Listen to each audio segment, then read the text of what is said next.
پێنگاوا ئازادیژی عەبدوڵڵا ئۆجەلان رە ji pirsgirêka Kurd re çareserî ku dehê cotmehê li heftê û çar welatan ji aliyê dostên Kurd ve hat destpêkirin berdewam dike. Li çar aliyên Kurdistanê û li cîhanê jî bi daxuyanî û çalakiyên cuda gel beşdarî pêngavî dibe.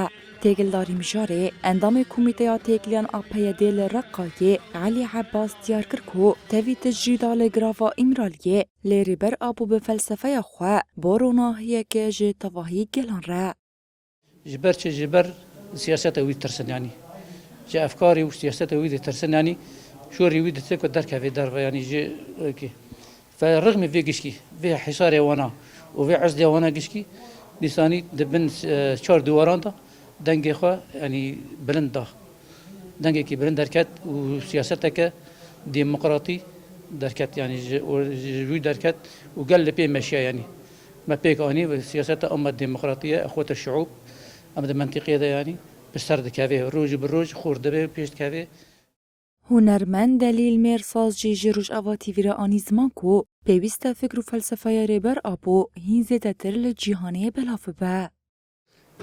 ددمکی گلکی گرینگ را در باست بن.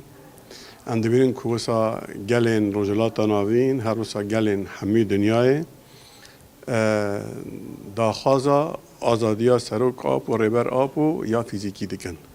هلبت اب خاطر نبوده اب بکدا سرک آب بری هر کسی کداوی روناهی فکراوی کوگیشت هر دره اب باید چه بوده چیز ماته خواستن ام نها بکن لکیلا کی وان اب گلین کو ویدا خازی دکن وان گلا هنی کی دیجی روشن بکن یعنی وا فکره باشتر به وان گلا بدن ناس کرن.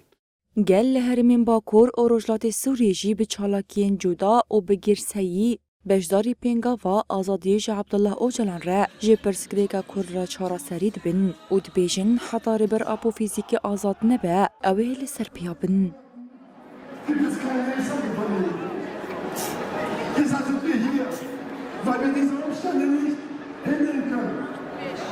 Wir fordern diese Frage Freiheit und Verantwortung. Denn